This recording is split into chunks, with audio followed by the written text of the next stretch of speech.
let's talk a little bit about how you ended up in Charleston, or in this case, Daniel Island. Well, I think the best answer to that is to let Lori tell the story, because as living international for as long as we did, and we were talking about where we would come at the end, I gave Lori the option to pick anywhere in the world she wanted to go. So Wow. I'll let her tell that story. So started a search probably, I don't know, 2005, 2006, just really on the internet looking at different ideas. And, you know, over the course of time figured we were maybe more East Coast than we were West Coast. Wanted something more seasonal than Texas, which is really all of our America experience. And started looking in this kind of general area. I think I maybe even started a little bit further south. I was looking at islands, like outside of Beaufort. There's that Harbor Island, and but the problem with those communities is you have a lot of seasonal residents.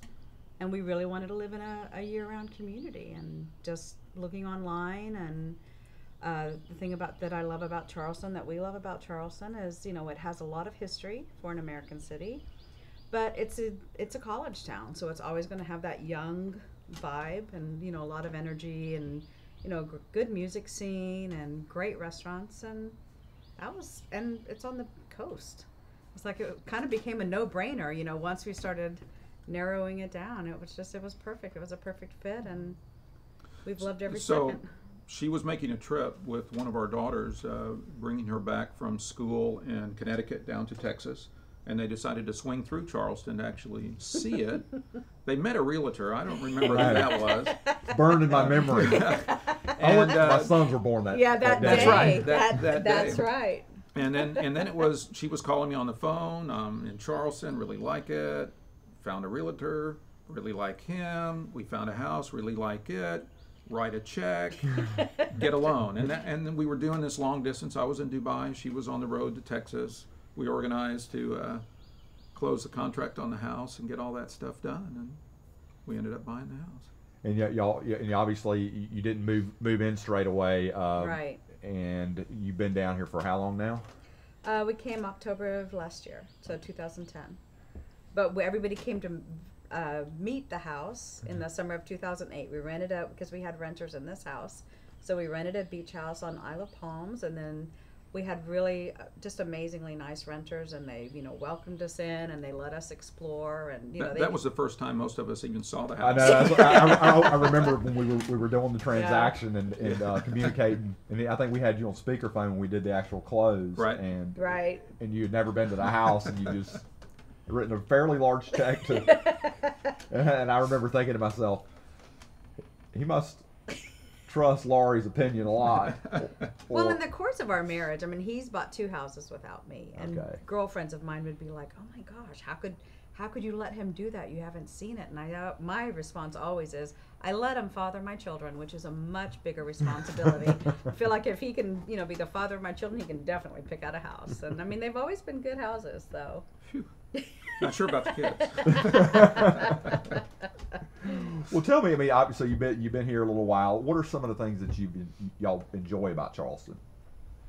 Well, I mean, for us, just because we come from a community of walls, what we really love is just the openness, just kids riding their bikes in the street, people walking their dogs, and just it's almost like that Norman Rockwell America that we'd never, you know, really experienced before. So we love that about being in the neighborhood.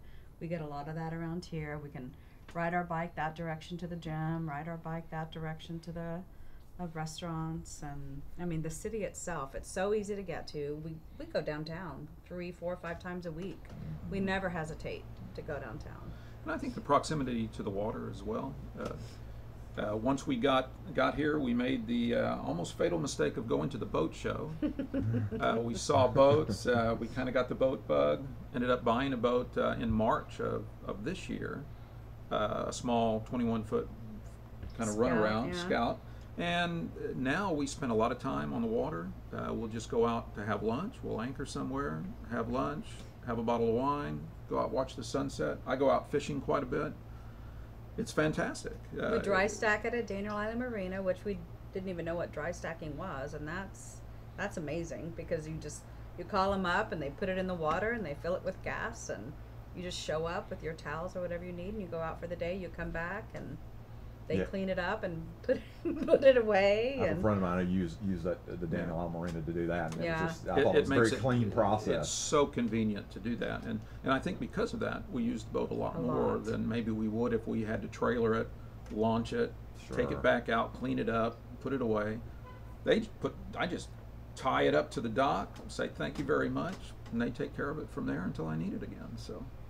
If y'all were to give advice to people that were looking to buy a house in Charleston or Daniel Island, I mean, what sort of advice would you give them, or insight would you share with them? The advice that I give, just even to my own friends, is really know what you want. I mean, it depends on, are you coming for the long term, or is this just a period of time, a stage? Because I mean, at least for expatriates moving back, sometimes people buy too big of a house, or they get too close to family. Those are two problems that I've seen with my friends. Just really kind of do a little bit of soul searching with yourself and see figure out what you want for you. I mean, do you want to be downtown? I mean, there's a lot of advantages to being downtown. There's a lot of advantages to being on the beach, but what we figured out for us was we can live in a neighborhood, and we can go to the beach, and we can go downtown, but you can't come to a neighborhood if you don't live in one. That's a good point. So that was I think how we kind of came to that decision about living here. Yeah, and I think as Lori mentioned earlier, living the expatriate lifestyle like we did for so long, we didn't have access to a lot of those things. We didn't have access to real neighborhoods for various reasons. In fact, in the Middle East, every house was walled, so you were pretty isolated from everything. We didn't have that same kind of community aspect that I think certainly Daniel Island and Charleston seems to provide, with a lot of the community activities, the things that happen downtown in Marion Square. We spent a lot of time there, and these are things that for us are new and kind of exciting and fun. Maybe for others it's not the same, but that is something that we really enjoy. How have y'all liked Daniel Island Park, or how has that met expectations, or how's it kind of You mean worked out? the park specific from Yeah, the park. rest of the islands? Yeah, the park specifically. I mean, is it something that y'all are using, the amenities here in the park, or? Well, I mean, we do insofar as, we use the club, we belong to the wine tasting group, and that's really fun. I don't know if you remember, not that long ago, there was that Music with Friends or something night. Oh, yeah. We walked down here, and for $25, we saw essentially Hootie and the Blowfish, and a guy from REM, and a guy from Nickelback, I missed that. I mean, Yeah, it was really good. crazy. And we they- just and they walked played up, for and then 3 we walked hours. home. There were guest performers that came on, and we were standing 20 feet away. Where else would you be able to do something like that? So And that then when it fun. was over, just kind of picked up our blanket and walked home. Yeah, the walking part. The It's gotta be a walking nice part part of it. is great. It's It's nice. great. And the bird watching, and I never thought, I always thought I was a city girl, and this has really been such an eye-opener for me, just how much we've enjoyed nature. The birds are amazing here, and we keep saying we're going to get a book and learn all their names, which we haven't done that yet, but it's on the list. Well, that's a good thing about being retired. That's right. That's We'll right. get to it. Get to it.